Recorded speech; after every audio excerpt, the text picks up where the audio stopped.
అందరికీ నమస్తే అండి. టైంకి వీడియో ఇవ్వాలి, తప్పదు. కాస్త అటు ఇటుగా లేట్ అయినా సరే తప్పదు. సో నేను ఏ పరిస్థితుల్లో ఉన్నా, ఎక్కడ ఉన్నా సరే మన న్యూస్ పేపర్ అనాలిసిస్ వీడియో మాత్రం పోస్ట్ చేస్తామన్న సంగతి మీ అందరికీ తెలుసు. నిజానికి ఈరోజు నేను వైజాగ్లో ఉన్నాను, ఫ్యామిలీతో పాటు వైజాగ్ వచ్చాను. నిన్న వచ్చాను. ఈరోజు మా అబ్బాయిది నేవీ మారథాన్ 10 km రన్ ఉందన్నమాట. బాబు తెలుసు కదా మీ అందరికీ, కోరుకొండ సైనికులో చదువుతుంటాడు. సో అందుకని వచ్చిన వాళ్ళ పని వాళ్ళదే, నా పని నాదే. నేను కారులో కూర్చొని చేసుకుంటున్నా. సో ఈ ఒక్క రోజుకి స్క్రీన్ లేదు, ల్యాప్టాప్ లేదు. ఇదిగో మొబైల్లో, వేరే మొబైల్లో నేను ఈనాడు పేపరు, ఈనాడు మనందరికీ ఇష్టమైన సాక్షి, అలాగే ఆంధ్రజ్యోతి 3 పత్రికలు కూడా ఓపెన్ చేసి వాటిలో వచ్చిన వార్తలను ఎక్స్ప్లెయిన్ చేస్తా ఈ ఒక్క రోజుకి. ఏమనుకోవద్దు, కాస్త క్వాలిటీ, క్లారిటీ, వాయిస్ అండ్ నా డ్రెస్సింగ్ ఇది ఏమీ కూడా ఈరోజు చూడొద్దు. సారీ. ఈనాడులో బ్యానర్ ఏంటంటే, జమిలి వచ్చిన రాష్ట్రంలో ఎన్నికలు 2029లోనే అని చంద్రబాబు గారు చెప్పారు. అది చాలా ఓపెన్గా, చాలా స్పష్టంగా చెప్పారు. వైకాపా వాళ్ళు ఎప్పుడో విశ్వసనీయత కోల్పోయారు. వాళ్ళ నాటకాలను చూసి ప్రజలు నవ్వుకుంటున్నారు. బడుల్లోనూ స్వర్ణాంధ్ర విజన్ 2047పై చర్చ జరగాలి. మీడియాతో సీఎం చంద్రబాబు. ఇక్కడ నేను చాలామందికి ఒక్క విషయం, యాక్చువల్ జమిలి మీద నేను వీడియో చేస్తే ఒక క్లారిటీ ఇవ్వాలి. జమిలి వచ్చిన 2029లోనే ఎన్నికలు ఉంటాయి. ఏదో జమిలి వాళ్ళు జమిలి అంటున్నారే తప్ప 2 ఏళ్ళు ముందుకెళ్తాము, ఏడాది ముందుకెళ్తామని చెప్పట్లా. మీరు అర్థం చేసుకోవాలి. జమిలి వచ్చినా సరే 2029లోనే దేశం మొత్తం ఎన్నికలు ఉంటాయి. సో ఉన్న పలంగా కేంద్ర ప్రభుత్వం వాళ్ళ ప్రభుత్వాన్ని రద్దు చేసుకొని ఏడాది ముందో 2 ఏళ్ళ ముందో ఎన్నికలకు వెళ్ళరు. అది అర్థం చేసుకోవాలన్నమాట. సో జమిలి వచ్చినా సరే దేశం మొత్తం 2029లోనే ఎలక్షన్స్ జరుగుతాయి. అంటే నెక్స్ట్ పార్లమెంట్ ఎలక్షన్స్కి జమిలి వెళ్ళాలి అనేది పార్లమెంటు కేంద్రం ఆలోచన.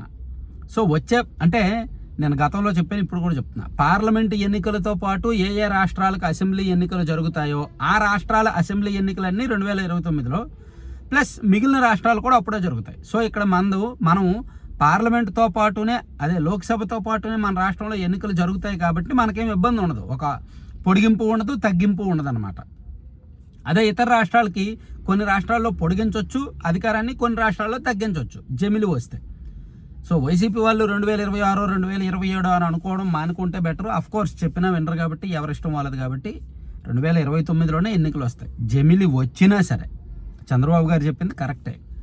కేంద్ర ప్రభుత్వం వాళ్ళ అధికారాన్ని, ఒకవేళ కనుక కేంద్ర ప్రభుత్వం వాళ్ళ అధికారాన్ని ఒక 1 year వదులుకొని 2028లో జమిలికి వెళ్తే అప్పుడు రాష్ట్రంలో 2028లో ఎన్నికలు జరుగుతాయి. కానీ కేంద్రం అధికారాన్ని ఎందుకు వదులుకుంటుంది? ఒక 1 year 2 years వాళ్ళు వదులుకోరు. వాళ్ళు 5 ఏళ్ళు పరిపాలించి నెక్స్ట్ ఎన్నికలు జమిలికి వెళ్తారు. అది ఆలోచించాలి. అందుకే చంద్రబాబు గారు చాలా స్పష్టంగా చెప్పారనమాట. అది ఈనాడులో బ్యానర్ వార్తగా వేశారు.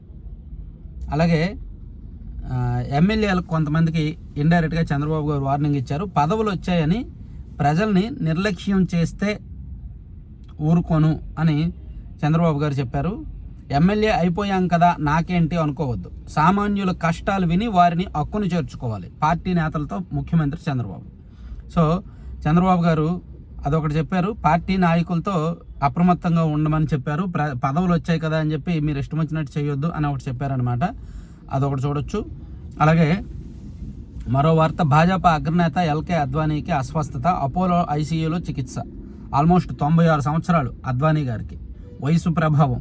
సో ఆరోగ్యం క్షీణించింది. ప్రస్తుతానికి అపోలో ఆసుపత్రిలో చికిత్స పొందుతున్నారు. కాస్త కష్టమే, ఆరోగ్యం విషమంగానే ఉందని చెప్పారంట. సాగునీటి సంఘాలు కూటమి ఖాతాలోకి 95% పైగా ఏకగ్రీవం. పులివెందుల్లోనూ హవా. ఎన్నికల సందర్భంగా అక్కడక్కడ పార్టీల మధ్య వివాదాలు, కొన్ని చోట్ల వాయిదా. ఇది సహజమే. ఏ పార్టీ అధికారులు ఉంటే ఆ పార్టీకి. ఇప్పుడు సహకార సంఘాల ఎన్నికలు జరిగినా సరే కూటమి ఖాతాలోకే వెళ్తాయి. సాగునీటి సహకార సంఘాలు కూడా కూటమి ఖాతాలోకి వెళ్ళాయి. ఇది సర్వసాధారణమే. అధికారంలో ఎవరుంటే వాళ్ళకి యంత్రాంగం సహకరించాలి. స్థానిక కార్యకర్తలు కూడా, విపక్ష పార్టీ ప్రతిపక్ష పార్టీల కార్యకర్తలు కూడా అంత యాక్టివ్గా ఉండలేరు కాబట్టి ఇది పెద్ద గొప్ప ఘనత ఏమీ కాదు. ఇదేదో పెద్ద గెలిచేశారని చెప్పుకోవడానికి లేదు, చెప్పుకోవద్దు కూడా. సాగునీటి సంఘాల ఎన్నికల్లో అధికార పార్టీ గెలవడం సర్వసాధారణం. గెలవకపోతే పరువు తక్కువ. వెనుకబడిన విద్యార్థులకు Vidyashakti. IITM Pravartak technology innovation hub సహకారంతో ఆన్లైన్ తరగతులు. అయితే ఒకట్లే సాగునీటి సంఘాల గురించి ఇంకో మాట చెప్పాలి.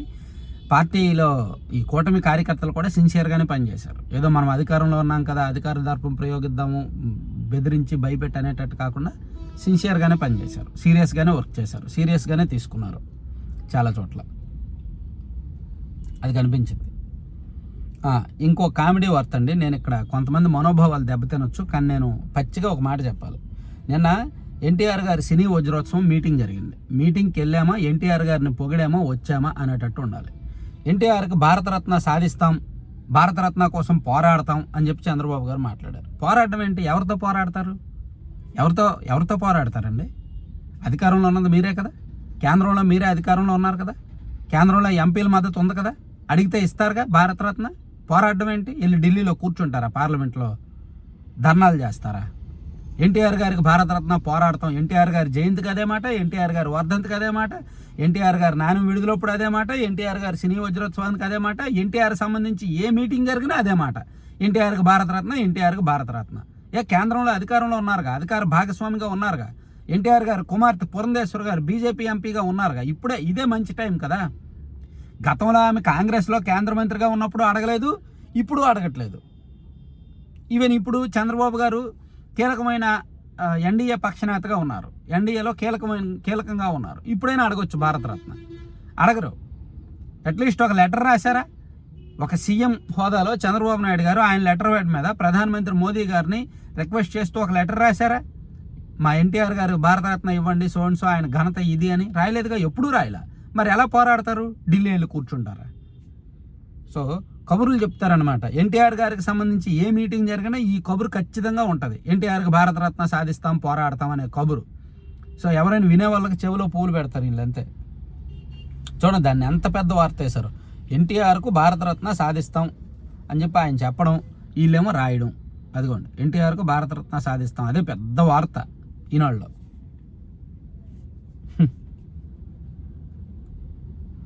తర్వాత రైతుల చెలో ఢిల్లీ ఉద్రిక్తం. హర్యానా, పంజాబ్ ఆ ప్రాంతాల రైతులు చెలో ఢిల్లీ చేశారు. అదేమో ఉద్రిక్త పరిస్థితులు తలెత్తాయంట. అదొకటి. తర్వాత ఒకే దేశం ఒకే ఎన్నికలకు స్వాగతం. 2047 నాటికి దేశంలోనే ఏపీ ప్రథమ స్థానం. ముఖ్యమంత్రి చంద్రబాబు నాయుడు. P4 పవర్ ఫార్ములాతో గుడ్లవెల్లేరు అభివృద్ధి. దత్తత తీసుకున్న మెగా కృష్ణారెడ్డి. ఓహో మెగా కృష్ణారెడ్డి గారంటే గుడ్లవెల్లేరుని దత్తత తీసుకున్నారంట. జగన్మోహన్ రెడ్డి గారికి అత్యంత సన్నిహితులు మెగా కృష్ణారెడ్డి గారు, కేసీఆర్ గారికి అత్యంత సన్నిహితులు. అఫ్కోర్స్ ఇటువంటి కాంట్రాక్టర్లు, కార్పొరేట్లు ఎవరు అధికారం ఉంటే వాళ్ళకి సన్నిహితులుగా మారిపోతారు, అది సహజం. అదానీ గారు, అంబానీ గారు లాగా. మా కుమార్తెను హత్య చేసి విడుదల రజనీ అనుచరులమంటూ బెదిరిస్తున్నారు. గుంటూరుకు చెందిన ఓ మహిళ ఆవేదన. వైకాపా నేతలు తమ పొలాన్ని కబ్జా చేశారని మరొకరి మొర. తెదేపా కేంద్ర కార్యాలయానికి తరలి వచ్చిన గత ప్రభుత్వ బాధితులు. న్యాయం చేస్తామని సీఎం చంద్రబాబు హామీ. సో తెలుగుదేశం పార్టీ కార్యాలయంలో ప్రజా దర్బార్ జరుగుతోంది, అలాగే జనసేన పార్టీ కార్యాలయంలోనూ జరుగుతున్నాయి. దీనికి రకరకాల వినతులు వస్తున్నాయి. దీనిలో టీడీపీ ఆఫీస్కి నిన్న వచ్చిన ఒక వినతి కొంచెం వాళ్ళ కుమార్తెను హత్య చేసి విడుదల రజనీ అనుచరులని బెదిరిస్తున్నారంట. అది కొంచెం సీరియస్ ఇష్యూనే, చూడాలి.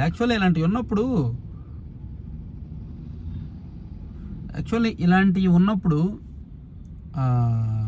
పోలీస్ స్టేషన్కి కదా వెళ్ళాలి, లేదా ప్రైవేట్గా పిటిషన్ కదా వెయ్యాలి, లేదా పోలీసు ఉన్నతాధికారులకు కదా కంప్లైంట్ చేయాలి. కానీ ఒక పార్టీ ఆఫీస్కి వచ్చి కంప్లైంట్ చేస్తున్నారు అంటే ఇక్కడ వ్యవస్థల లోపాలు అనుకోవచ్చా? ఏమనుకుంటాం మనం? ఇక్కడ పోలీసుల మీద నమ్మకం లేకపోతే పార్టీ ఆఫీస్కి వెళ్తారు. అఫ్కోర్స్ ఇక్కడ పార్టీ అనేది అధికారంలో ఉండొచ్చు. సో కానీ పోలీసులకు ఇవ్వాల్సిన కంప్లైంట్లు, రెవెన్యూ అధికారులకు ఇవ్వాల్సిన కంప్లైంట్లు పార్టీ ఆఫీసులో ఇస్తున్నారు. అఫ్కోర్స్ ఆయన సీఎం గారు అయినా సరే ఆయన తీసుకుంటున్నది సెక్రటేరియట్లో కాదు, పార్టీ ఆఫీసులో అనేది మర్చిపోకూడదు. పార్టీకి లింక్ ఉంది అనేది మర్చిపోకూడదు. ఆ పార్టీ అధికారంలో ఉన్నప్పటికీ సెక్రటేరియట్లో వినతులు స్వీకరిస్తానో, అసెంబ్లీలో వినతులు స్వీకరిస్తానో, ఇంకెక్కడైనా వినతులు స్వీకరిస్తానో అది వ్యవస్థలో భాగం అనుకోవచ్చు, పరిపాలనలో భాగం అనుకోవచ్చు. కానీ పార్టీ ఆఫీసులో స్వీకరిస్తున్నారంటే ఇది పార్టీపరమైన కార్యక్రమం. సో దీనికి అంటే పోలీసులు వ్యవస్థలు ఫెయిల్ అవుతున్నారు. అందుకే ప్రజలు పార్టీలని, నాయకుల్ని ఆశ్రయిస్తున్నారు అనేది అర్థమవుతుంది. అంటే ఇది నేను చూస్తున్న కొద్దీ పెద్ద పెద్ద నేరాలన్నీ కూడా పార్టీ ఆఫీసుల్లో కంప్లైంట్ చేస్తున్నారు. ఎక్కడ డీజీపీ గారి ఆఫీసులోనో ఎస్పీ గారి ఆఫీసులోనో కంప్లైంట్ చేయాల్సిన కూడా పార్టీ ఆఫీసుల్లో కంప్లైంట్ చేస్తున్నారు. ఒకసారి ఆలోచించాలి. ఇది వ్యవస్థకు అంత మంచిది కాదు తెలుసా. టీడీపీకి మంచిదైతే అవ్వచ్చు కాక, మనకు సంబంధం లేదు, కానీ వ్యవస్థకు మంచిది కాదు. పోలీస్ స్టేషన్కి వెళ్ళాల్సిన కంప్లైంట్ పార్టీ ఆఫీస్కి వెళ్తుంది. ఒకసారి ఆలోచించండి, పోలీసులో ఆలోచించాలి. సరే, ఇదంతా ఈనాడులో వార్తలే. ఇంకా కీలకమైన వార్తలు ఉన్నాయి. ఎంవివినా మజాక, అనుమతులు ఒక చోట, నిర్మాణం మరొక చోట. వెలుగులోకి వైకాపా నేత కబ్జా. అనుమతులు ఒక చోట తీసుకొని అపార్ట్మెంట్కి ఇంకో చోట బిల్డింగ్ కట్టాడంట అయ్యా ఎంవివి సత్యనారాయణ గారు. సో అది ఈనాడులో రాశారు. ఇక మనందరి గుండు చప్పుడు సాక్షి చదవకపోతే ఎలా. సో సాక్షిలో బాబు సర్కార్ బరితెగింపు, సాగునీటి సంఘాల ఎన్నికల్లో టీడీపీ నేతల అరాచకం, తమ వాళ్ళు తప్ప ఇతరులు ఎవరూ పోటీ చేయకూడదని హుకుం, తాము చెప్పిన వాళ్ళు ఎన్నికయ్యేలా చూడాలని అధికారులకు ఆదేశం, వారి ఆదేశాలు తూచా తప్పకుండా పాటించిన అధికారగణం. అదే సేమ్ వైసీపీ వాళ్ళ అధికారంలో ఉన్నప్పుడు స్థానిక సంస్థల ఎన్నికలు జరిగాయి కదా, సేమ్ అలాగేనమాట. వాళ్ళైతే ఇంకా నయం, అప్పుడు ఇంకా వరస్ట్, ఇప్పుడు ఇంకా బెటరే. అప్పుడు ఏంటి, నామినేషన్ వేసిన వాళ్ళ చేతులు నరికేసిన ఘనత వహించింది వైసీపీ. టీడీపీ తరపున ఎవరైనా నామినేషన్ వేస్తే వాళ్ళు చేతులు నరికేశారు, వాళ్ళని వెంటాడి కొట్టారు. నిన్న టీడీపీ వాళ్ళు ఏమీ అలా చేయలే. సో అందుకే అధికారం ఉన్నప్పుడు విర్రవేగకపోతే తర్వాత అధికారంలోకి వచ్చిన వాళ్ళు కూడా జాగ్రత్తగా ఉంటారు. మీరు అధికారంలో ఉన్నప్పుడు మీరు మదం చూపించినప్పుడు వీళ్ళు అధికారంలో ఉన్నప్పుడు వీళ్ళు మదం చూపిస్తారు, సర్వసాధారణం. సో అప్పుడు టీడీపీ వాళ్ళకి ఏం పెయిన్ ఉందో ఇప్పుడు వైసీపీ వాళ్ళకి ఆ పెయిన్ స్టార్ట్ అయిందనమాట. సో అధికారం శాశ్వతం కాదు, బరితెగింపులు శాశ్వతం కాదు. తర్వాత నెహ్రూ గాంధీ కుటుంబ పాలనలో రాజ్యాంగానికి గాయం, కాంగ్రెస్పై ప్రధాని నరేంద్ర మోదీ ధ్వజం ఇప్పటికీ పదే గాయపరుస్తోంది. ఎమర్జెన్సీ మచ్చ ఎన్నటికీ చెరిగిపోదు. వీళ్ళొకరు ఎమర్జెన్సీని ఒకటి బయటకు తీసుకొస్తారు, నెహ్రూ గాంధీ కుటుంబాన్ని బయటకు తీసుకొస్తారు బీజేపీకి. పాపం నరేంద్ర మోదీ గారికి కుటుంబం లేదు అని ఇండియాకి తెలియదు, కానీ గుజరాత్లో కొంతమందికి తెలుసు. నరేంద్ర మోదీ గారు మోదీ కుటుంబంలో ఒక 7 ఉన్నారు. ఆ 7 కూడా గత 10 ఏళ్లలో ఎంతగా లబ్ధి పొందారో, వాళ్ళు గతంలో ఎలా ఉండేవారో ఇప్పుడు ఎలా ఉండారో గుజరాత్లో చాలా మందికి తెలుసు. అఫ్కోర్స్ దాన్ని ఎవరు మాట్లాడరు, దాన్ని ఎవరు రాజకీయంగా పట్టించుకోరు. ఒక ఆయనకేమో ఐఓపీఎల్, ఇంకొక ఆయనకి రకరకాల కేంద్ర ప్రాజెక్టులన్నీ ఇచ్చారంట.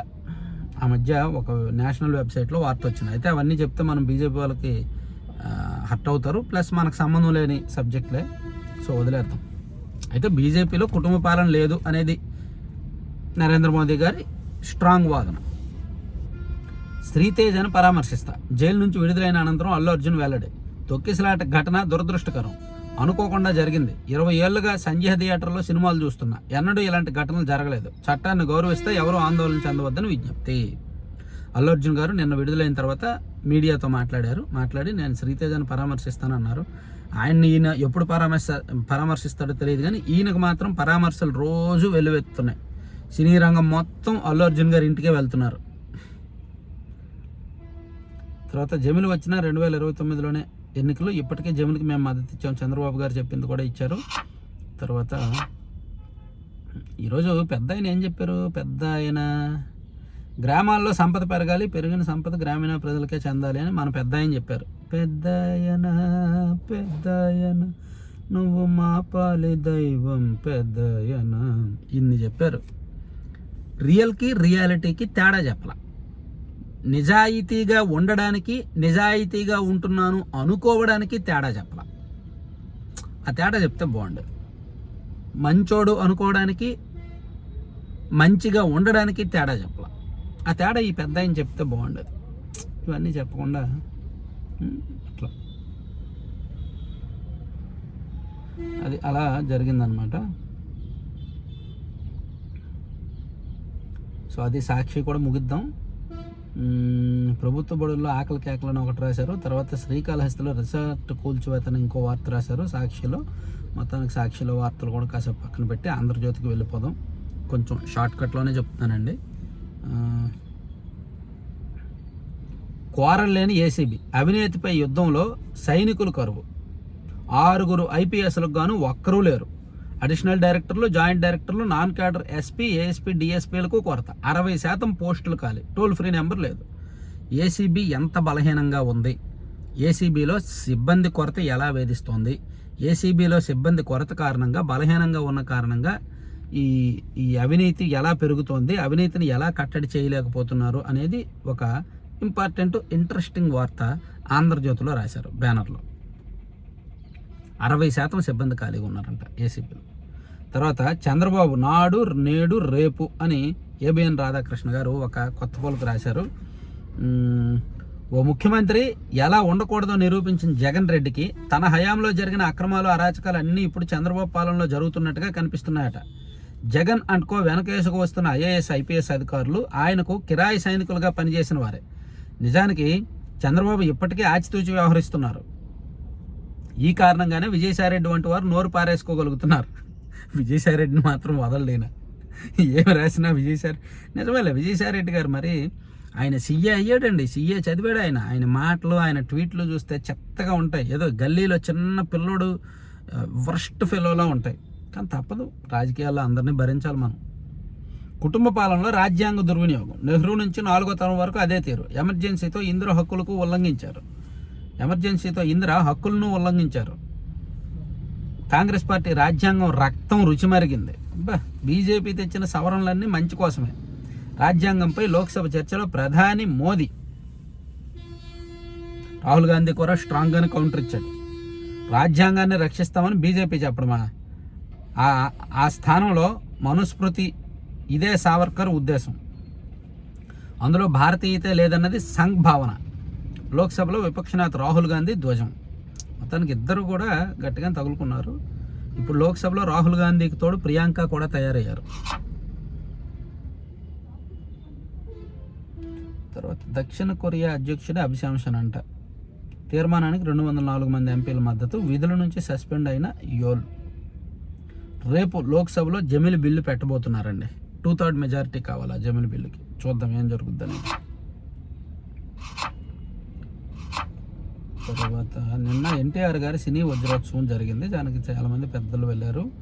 తర్వాత నేను రమ్మంటేనే మీడియా లోపలికి, నిస్సహాయ స్థితిలోనే నేను ఆశ్రయించాను. వాళ్ళు తప్పులేదు. ఎక్స్లో మంచు మనోజ్, నాపై 2 రోజుల్లో 2 సార్లు దాడి, ఎప్పటికైనా నిజమే గెలుస్తుందని వ్యాఖ్య. సో మంచు వారి ఇంటి గొడవకు సంబంధించి మంచు మనోజ్ ఒక ట్వీట్ చేశాడు నిన్న. నేను రమ్మంటేనే మీడియా వాళ్ళు లోపలికి వచ్చారు, వాళ్ళ తప్పేమీ లేదు అని. ఈరోజు సండే కదా, పెద్ద వేరే పొలిటికల్ ఆర్టికల్స్ అంత ఇంపార్టెంట్వి ఏమి లేనట్టున్నాయి. సో అందుకనే అలా మొత్తం తిరుగుతూ ఉన్నాను. సో ఇవ్వండి, ఇక్కడితో ఆపేద్దాం. ఇంకా ఇంపార్టెంట్ అంశాలు ఏమైనా ఉంటే నేను సెపరేట్ వీడియోస్ టైం చూసుకొని సెపరేట్ వీడియోస్ చేసి పోస్ట్ చేస్తాను. నిన్న కూడా మనం ఛానల్లో 2 వీడియోసే వేసాను. కంటెంట్ చూసుకొని ఇంపార్టెంట్వి మళ్ళీ ఇస్తాను.